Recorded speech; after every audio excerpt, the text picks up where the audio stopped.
Ciao a tutti. Se tu dovessi tradire il tuo narcisista, cosa accadrebbe? Quali sarebbero le reazioni del narciso? Difficilmente la vittima empatica tradisce, ma potrebbe avvenire, dato che la sua esistenza non è tra le più felici. Sicuramente il narcisista tradito diventerebbe furioso e probabilmente gli si riaprirebbe la sua ferita narcisistica. Le reazioni potrebbero portarlo ad attuare atti violenti e molto spesso pericolosi per l'incolumità del partner. Tuttavia il narciso tradito potrebbe scagliarsi addosso anche al suo antagonista. Nel caso il tuo compagno narcisista tradito volesse da te delle spiegazioni, ti consiglio di non affrontarlo mai da sola, ma accompagnata da qualcuno di tua fiducia, poiché non ci si deve mai dimenticare che la rabbia narcisistica può arrivare a livelli inimmaginabili.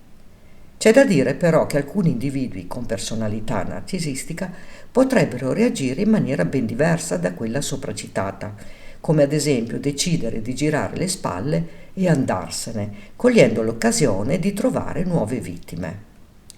In entrambi i casi sarebbe utile chiudere la relazione o si rischia di finire in un tunnel colmo di rancore e di dispetti reciproci che andrebbero a creare una situazione da incubo.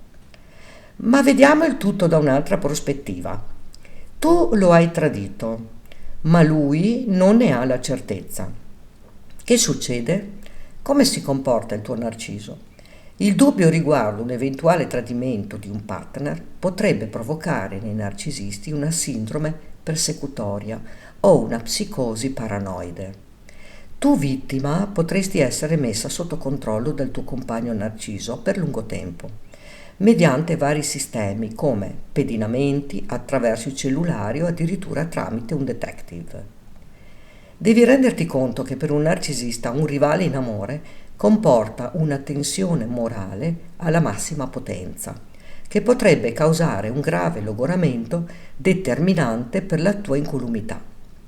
Inoltre ricordati che la proiezione, che altro non è che il meccanismo psicologico, in questo caso di difesa, che si scatena nel narciso quando pensa che ci possa essere un'altra persona nella vita della partner, ha a che fare con il percepire una minaccia, un rifiuto e il tanto temuto abbandono.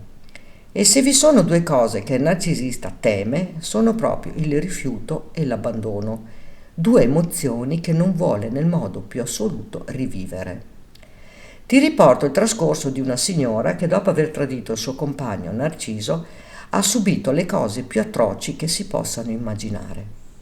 Il narcisista ha agito utilizzando le triangolazioni, ovvero mettendo zizzania tra la sua vittima e la famiglia di origine della stessa. Ma non contento è riuscito a metterla in una situazione economica spaventosa, tanto da ritrovarsi a dormire in macchina. Ma non finisce qui, perché il narciso, dopo qualche mese, pensò bene di dare fuoco all'auto della sua vittima, così da lasciarla letteralmente in mezzo alla strada. Tutto ciò fa pensare, e non poco. Io personalmente, avendo avuto molti incontri con diversi psichiatri per capire più a fondo il mio ex partner narcisista, sono estremamente convinta che gli individui con personalità narcisistica abbiano ben poco di umano. Sinceramente li vedo come esseri diabolici e sadici, senza un'anima. Attenzione quindi a come ci si comporta con questi handicappati psichici. Desidero ricordare che il narcisista manipolatore può avere dei comportamenti veramente violenti, che come ho già spiegato in alcuni video, come quando il narcisista uccide, oppure narcisismo perverso e femminicidio, una correlazione da non sottovalutare, con degli effetti spaventosi come la vendetta fisica sino all'omicidio. Tu hai avuto questo tipo di esperienza? Vuoi parlarne qui sotto nei commenti? Grazie per avermi seguita.